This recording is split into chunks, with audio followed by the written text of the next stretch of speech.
வணக்கம். இப்போ நம்ம வந்து பார்த்துருக்கோம் அப்படின்னா கருப்பு கவுனி அரிசி, அதாவது கருப்பு கவுனி களி மிக்ஸுக்காக கருப்பு கவுனி அரிசியை வந்து வறுத்துட்ருக்கேன். இது வறுக்கிறதுக்கு முன்னாடி வந்து இந்த அரிசியை நல்லா ஒரு 2-3 தடவை வாஷ் பண்ணிவிட்டு நல்லா தண்ணியை வடிய வச்சுட்டு அதுக்கப்புறம் வெயிலில் நல்லா காய வச்சுட்டு அதுக்கப்புறமா ட்ரை ரோஸ்ட் பண்ணுறேன்.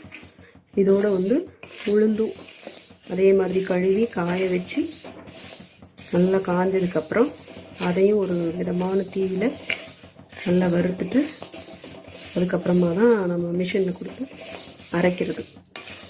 ஸோ இது வந்து அவ்வளோ நல்ல டேஸ்ட்டு. இந்த கருப்பு கவுனி அரிசிக்குனே ஒரு டேஸ்ட்டு. அது வந்து அதோட கருப்பு உளுந்தோடு சேர்ந்து நம்ம அதுக்கு இனிப்புக்கு வெல்லமோ இல்லை கருப்பட்டியோ சேர்ந்து வாசனைக்கு ஏலக்காய் சுக்கெல்லாம் போட்டு நம்ம அதை ஒரு கலந்த ஒரு கலவையாக கழி கிண்டி சாப்பிட்றப்போ அது டேஸ்ட் வந்து ரொம்ப அபாரமாக இருக்குது. சின்ன குழந்தைங்களுக்கு கூட நீங்கள் கொடுத்து பாருங்கள், ரொம்ப விரும்பி சாப்பிடுவாங்க.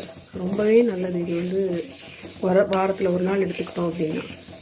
என்னோடய பேத்தியெல்லாம் இந்த களி மற்றதெல்லாம் சாப்பிட மாட்டேன்னு ரொம்ப பண்ணால் கூட இந்த களியை கிண்டி கொடுத்தா நம்ம உட்காந்துருக்க இடத்துல வந்து அழகாக வாங்கி சாப்பிடுவோம். ஏன்னா அந்த டேஸ்ட் அவ்வளோ பிடிக்குது குழந்தைங்களுக்கு. அதனால் நீங்களும் வேணும்னு நினச்சிங்கன்னா நம்ம ரெய்னோஸ் ஹோம் ஃபுட்ஸில் வாட்ஸ்அப்பில் இல்லை வெப்சைட்டில் ஆர்டர் பண்ணி வாங்கி ஒரு நேரம் நீங்கள் ட்ரை பண்ணி பாருங்கள். திரும்ப திரும்ப நீங்களே வாங்குவீங்க. தேங்க்யூ.